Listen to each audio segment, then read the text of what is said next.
From the 22 News Plus studio,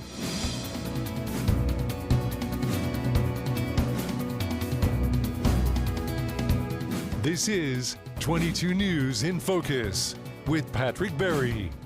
Hello, everyone, and welcome to this edition of In Focus. I'm your host, Patrick Berry. We're here in the 22 News Plus studios today. It is the Irish High Holy season. It's March, and we get ready to celebrate St. Patrick's Day. Being Irish, it's a fun and festive time for me, my family, and friends, and we get to celebrate for the whole month long. St. Patrick's Day, if memory serves me right, is a Tuesday this year, which means the second biggest St. Patrick's parade in the country or something like that falls the following Sunday on March 22nd. But joining me today in the studio, I'm excited because I have from the Holyoke St. Patrick's Parade Committee. On your left is Haley Dunn. She is the past parade president, and on your right is Jim Wildman. He is the current parade president. Thank you both for joining me. It's going to be a fun conversation. It is. Thank you. Haley, I want to start with you because you're past president. And Jim, you've been doing this for just about a year, right? Just about 9 months.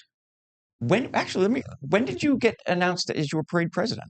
So the way like the day after the parade ended last year? No, so our season actually works July 1st to June 31st. Okay. But this started a number of years ago, about 3 years ago, when you run for election and you become the second vice president. Okay. And then you move up to first, and then you become president. Very good, very good. And Haley, because you are past president, what are some of the things the help that you've given Jim along the way? You really have to learn trial by fire and get thrown into it, really. But as Jim alluded to, you have about a 3-year advance notice that you're going to become president. So that gives you the time to think about who you want to work with as your co-chairs, to think about award recipients. So it really gives you some time to plan ahead. What are some different things about your parade year that you want to implement? Because it may take some time, and Jim will talk about that. But I had about 5 years because I was voted second VP in 2019 or 2018, but then the COVID years happened. We didn't have a parade for 2 years. So I had about a 5-year window to get ready for mine. And, and I had a great parade in 2024. It was a wonderful experience, and I'm glad to be, here with Jim to celebrate his year. So the way you describe it, though, it sounds as if each year is unique, and it's up to the current president to sort of make the parade their own. Yeah, we have an overall structure of how our subcommittees work and events that we have. But the president, every committee chair serves at the pleasure of the president. You can appoint new chairs every year. You can switch them up. You can leave them. For the most part, most of the chairs will stay in their positions as long as they want to stay there. Before you become president, when I'm the second, I'm talking to all these chairs. Hey, what do you think for next year? Do you want to do it next year? Do you want to make any changes next year? How are things working? What doesn't work? So that all that stuff is constantly, and I had a notebook filled before I even actually took my presidency just to make changes or to minor adjustments that I felt, or in discussion with other people, certain events might have needed little tweaks. And while you don't want to micromanage people, you add your 2 cents in where you can. And sometimes they will go, well, that's a great idea. We can try it. Or, well, we don't do that because we've tried that before and it doesn't necessarily work. So you have to be able to work with all your chairs on that. So I have to imagine there's a lot of value in the institutional knowledge of those folks who have been on it probably since before you guys were born. Yeah. So, right? To your point, Jim, is, hey, we tried that once. It didn't work. Here's why. It's like, oh, okay, maybe we haven't tried it in 20 years. So we have what we call at our meetings Table 1, which is a group of our senior members who, again, they've been on this committee longer than I've been alive. I'm 48, and some of them have been on there for a lot longer than that. Yeah. And they are, when I started on this committee 15 years ago, they were a wealth of knowledge for me to just ask questions. Hey, why does this work this way? Right. Well, it works this way for these reasons. Thank you very much. Or why can't we do it this way? And they'll look at you and go, well, that's the way we've always done it. And then you talk to a few other people, you go, let's try this. I was co-chair of the road race for 10 years. Wow. There were a lot of things that Brian Donahue and I tried. A bunch of them worked. Some of them didn't. Yeah. But you don't know until you try. And you don't know. And we everything that we tried new, we made sure we crossed our T's and dotted our I's, and we had a game plan in place. And then we do after actions after the road race, and we go, that didn't work so well. Right. Or, yeah, that worked really well. Let's keep it in. But you're always listening to your fellow committee members. You're listening to the public. For example, the road race. We did a cluster start. Everybody lined up in one chute, and the gun went off. And then, the runners were complaining, hey, my time's not right because I'm crossing the mat 4 minutes after the race goes off. Yeah. Because it takes, when we were doing that, sometimes it would take 6 minutes to get 7,500 people through the starting line. It's a big deal. So one of our members, Al Tardy, who has been an asset to the committee, and he's actually run across the country. He's written books, and he's been a great asset. And he said, hey, why don't we try a wave start? And I said, all right, let's figure this out, bring a game plan, how it's going to work, how many people. Sure enough, the next meeting, he had a whole page written out of this is what it should look like. This is how it would work. This is how we manage it. And we brought it to the road race committee, and we all discussed it. We said, yeah, let's try this. And that has been implemented since we did it. I want to say we did that back in 2014. Wow. So it was successful enough to hang on to. Very successful. So now we actually have like 5 different starts for the race. Your Olympians and your people who are running fast, they get the first gun. And then and guys like me are pulling up the rear because we're walking. Yeah, and then maybe at a brisk pace. Maybe then not. we have the semi-fast people, and then we have the medium-fast people, and then we have everyone else who's there to run on Saturday and run the race, and they go off as well in their own group. And it's all based on times. You enter your times when you sign up, how you think you're going to run. That determines your location. And then we have the walk. We have the 2-mile walk that goes off down the road. And we stop everybody at the starting line. So all their bibs go through at the correct time. So all their numbers are accurate. And everybody gets their own shotgun start. And that was all brought on by, I'd like to take credit for it, but it's not my idea. But that's how we all work together as a committee. Fantastic. We're up on our first commercial break, so stay with us. We've got plenty more to talk about when it comes to the Holyoke St. Patrick's Parade. This is 22 News in Focus with Patrick Berry.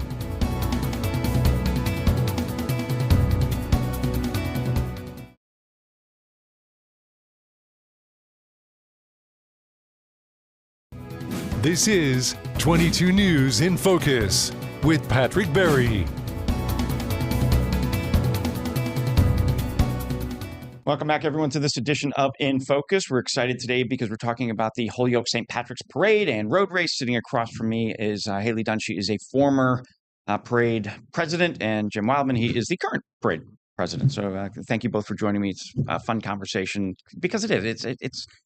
It's a month of fun in Holyoke, but it doesn't come without a lot of work. And Jim, just before we went to break, you blew me away when you said 400 volunteers for the road race. Yes. That's a lot of people. But I always say this, I don't think the general public really understands how valuable volunteers are. So knowing that, it's kind of late notice now, but are you still looking for volunteers, or is now the time to sign up for next year?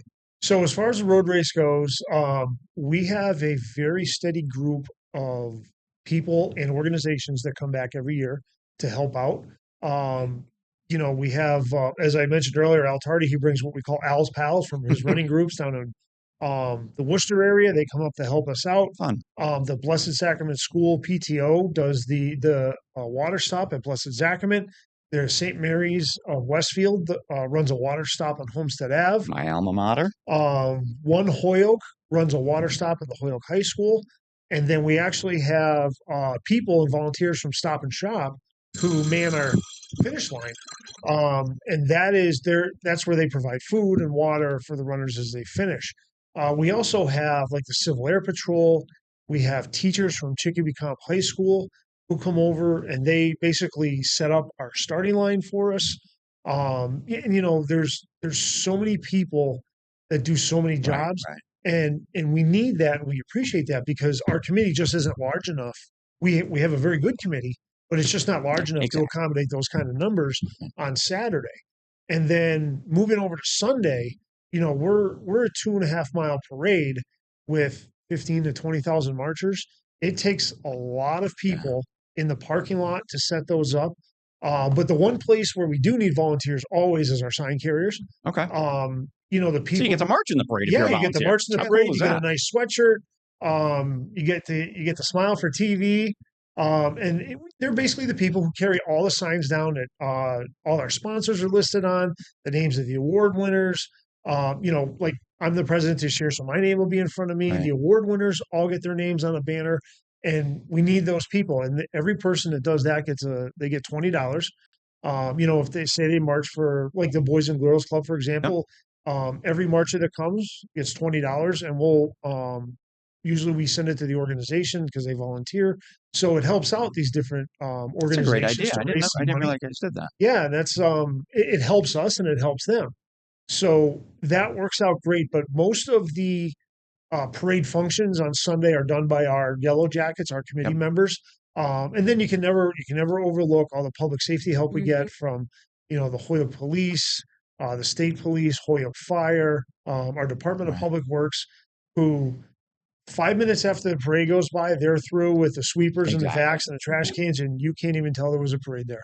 Except for the green line that goes down the middle of the street. Except for that green line. They are all of our public safety, all of our city officials that take care of that they do a phenomenal job that weekend. Jim, you talked about some of the people that are marching in the parade, and aside from you, there are a lot of award winners that the parade committee hands out. Who's I guess, like the grand poobah of the award winners? So our grand poobah is our grand marshal. Okay. All of our regionals have marshals, but there's only one grand marshal, Right. and that's in Holyoke. And this year it's Michael Moriarty. Michael Moriarty has been on this committee for 30 plus years, I believe. Wow. He's the director of One Holyoke, a great organization that works on reestablishing blighted properties in Holyoke, bringing them back to life, establishing properties for people to buy, people to rent, and Holyoke provides housing. So that he was a school committee member for a long time.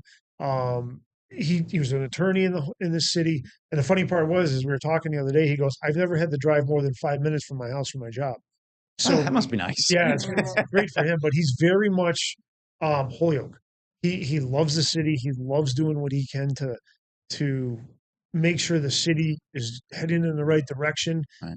And he's a huge advocate for childhood literacy.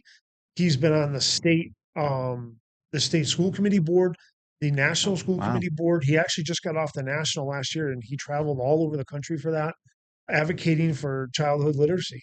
Good for him. And that's huge because in Holyoke, we're a little bit behind on that bar. Right. And Michael, through advocating at the legislature, brings a lot of money into the local communities for that to help all these children. So being named Grand Marshal is a huge honor, well deserved. Well, very well deserved. His father. Yeah, well, and honestly, and that's just on his personal life. I mean, the work he's done for the parade and the parade committee and helping, especially with the Ambassadors Award, Michael and his committee have really helped to strengthen the relationships between the the Republic of Ireland and the United States, and to ensure that we get ambassador folks to come to the parade each and every year. Wow. And so Michael has just been instrumental in keeping that award live each and every year. This year, we're excited to welcome Katie Taylor, who is an Irish boxer, an Olympian. She's gold medalist, and she's phenomenal. We're really excited to have Katie come march in the parade. Haley, who else, for the casual observer, who else would they be able to see in the parade, walking by them if they get their lawn chair out there and their curbside? Oh, goodness. Well, we have, of course, our Colleens. Right. Everybody loves the Colleens, and we're very excited about the Holyoke Grand Colleen, Jaden Christie, and her court. And many of the other regional committees have their own Colleens as well. And so they're just emblematic of distinguished women who are doing great things in their careers or in school, just overall ambassadors for their community. And so they're terrific women that'll be in our parade. But of course, we have our own award recipients. The committee has our own awards that we give to our own folks, those that have helped to ensure that the parade goes off each and every year, and they each bring their own important traits to the parade.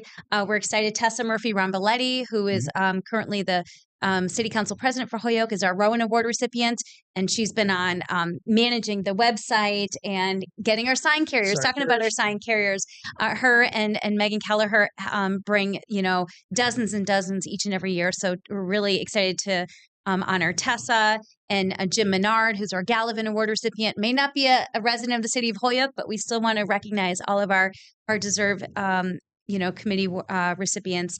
And, DJ O'Connor, a longstanding business owner, Holyoke business owner, longstanding parade committee member. He's our George O'Connell Award recipient. Fundraising is critical to ensure that we get a parade each and every year. So we're recognizing him for those fundraising efforts. And then, the Citizenship Award recipient. The Citizenship is an award that we give to an individual organization each and every year that has contributed greatly to the city of Holyoke and or the parade. And this year, we're really excited to honor the Miracle League of Western Massachusetts. I don't know, Jim, if you want to talk a little bit more about them and this has been they're bringing to the parade. Yeah, the Miracle League is a fantastic organization who works with children who have some disabilities, and they run fantastic programs where they play baseball. Okay.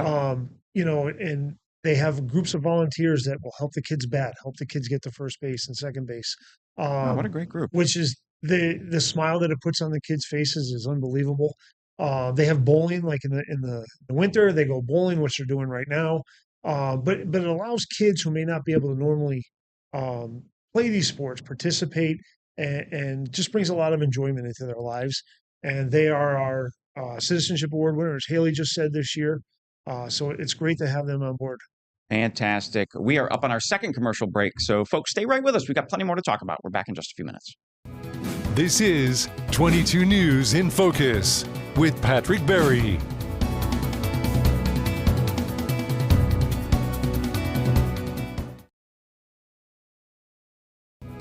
This is 22 News in Focus with Patrick Berry. Welcome back, everyone, to this edition of In Focus. I'm very excited today to be joined across the desk by Haley and Jim. We're talking about the Holyoke St. Patrick's Parade. Thank you both for joining me. Haley is past president. Jim is the current president for 2026. Thank you both for your time. I appreciate it. Jim, just before we went to break, you were talking about an organization that has been helping out and that you guys have recognized this year. But they're doing something different this year for the parade, aren't they? Yeah, so this year we're having what we call Sensory Street. It's going to be an area of quiet for children who may not be able to handle the loud noises, the sirens. So last year we traveled to Tralee, Ireland with Mayor Garcia as he was the marshal for their parade in Ireland. We had 29 of us go over with him, 28 of us go over with him. And we lined up for their parade and we came out of the lot. And then we're walking down the street, and all of a sudden it got really quiet. And we had seen the signs that said Sensory Street, and we didn't quite understand it. And, we saw some kids with some headphones on and some other kids who were, there. But all the bands in front of us stopped and got real quiet. And we all we took it in, and we all were like, oh, this is pretty neat. And, when we got back here and we got through our weekend, I was talking to a few people on the committee, and I says, we need to do that. I says, because I don't know of another organization or another it's a great idea parade that does that. And then in talking with our Citizenship Award committee about who we were going to choose that year, with the Miracle League being our choice, I says we got to find a way to work this out. So we have a committee of from parade coordination, another past president, Johnny Bowler, who are really working on that. Another past president, Kathy Lynch, who's working on this as well. And we found an area on Appleton Street near the War Memorial in Holyoke where we're going to have a place to wind down the fire trucks, wind down the bands, wind down the police cars. And there's going to be signage so people know. Lots of signage. There's going to be people telling you. By the time the marchers get down there, they've been told 5 or 6 times it's coming up. So their participation packets will have notifications. But everybody that we've talked to, everybody that we've mentioned to has been so excited. The Miracle League, they have, I believe, over 80 people marching with them this year. And then they are also, they've been helping us, what do we need to do in this area? We've been working on that.